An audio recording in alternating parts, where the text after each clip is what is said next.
Hello, everyone. It's Reverend Matthew Sponigal from St. Luke's Anglican Church in Dartmouth, Nova Scotia, here with my two children. And today we're going to have a chat with a PWRDF volunteer.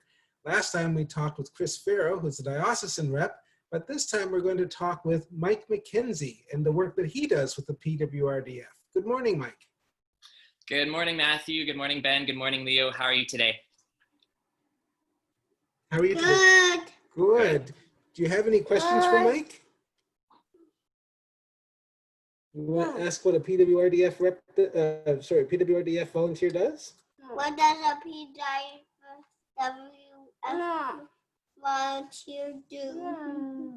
That is a good question, and you did a nice job with that acronym. That's pretty tough. It's a mouthful to get your mouth around. So, as a volunteer with PWRDF, or Primates World Relief and Development Fund, I do a number of different things. So sometimes I go to parishes and I offer the sermon or the message and preach about the work of PWRDF.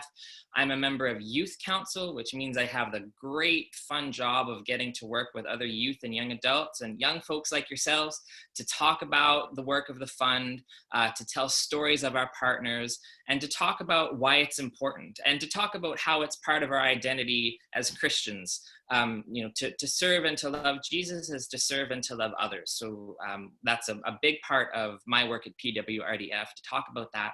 And I also help facilitate an activity called the mapping exercise, or also called Mapping the Ground We Stand On. And that's an activity that focuses on the history of First Nations, Indigenous, and Inuit peoples here in the land that we today call Canada, and teaches people about the ways that when the settlers and other people came from Europe, how the Indigenous communities were treated. And unfortunately, they weren't always treated in a nice way. So that activity talks about some of that history and talks about what we can do today to try and make things better and to repair broken relationships between these communities.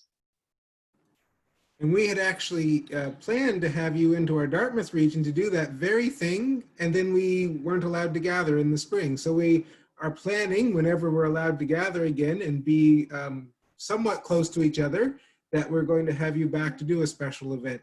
Is there another question you'd like to ask, Mike? What brings you joy?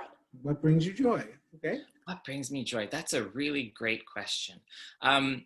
I am so passionate about PWRDF and the work of this organization and the work of reconciliation. And what brings me joy is really getting to talk to other people about that work and to teach them about it, like I'm doing with you boys here today. Oftentimes people don't know these stories, and they don't know about the work of our partners. They don't know of the history of colonization and racial inequality here in Canada. And it makes me really happy to be able to teach people about that and hopefully bring them to a bit of a more fuller understanding about the work that's going on and the work that we can all do to make this world a better place. So that makes me really happy and brings me a lot of joy. Okay. That sounds like a lot of joy. Is there something else you'd like to ask? What brings you joy? How do you help God in God's world? How do you help God in God's world? Oh, that's a great question. Good question, boys.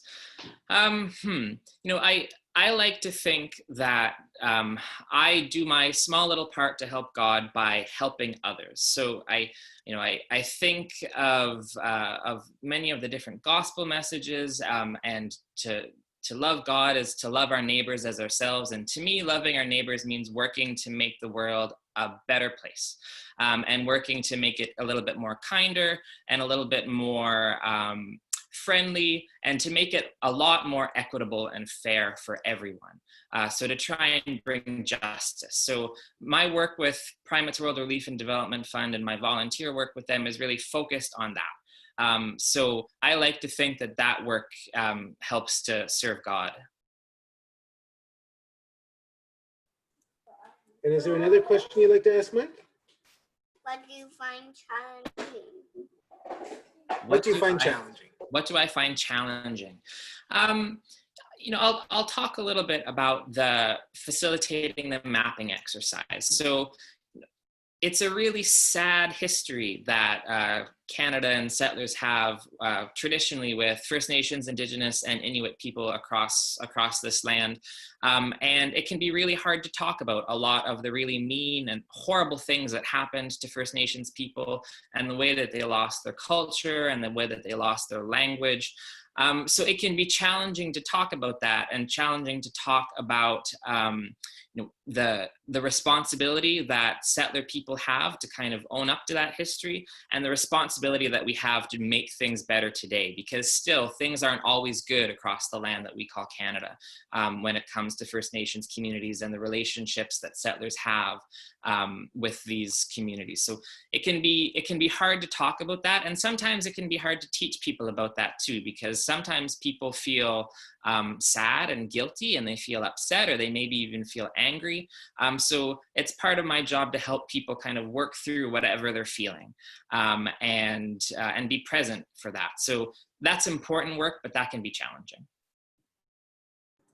Well, thank you very much for doing that work. I know there's a lot that we have to listen to and learn from in terms of our truth and reconciliation work, and to know that we as well, we're going to say thank you to Mike for joining us today. Do you want to do that?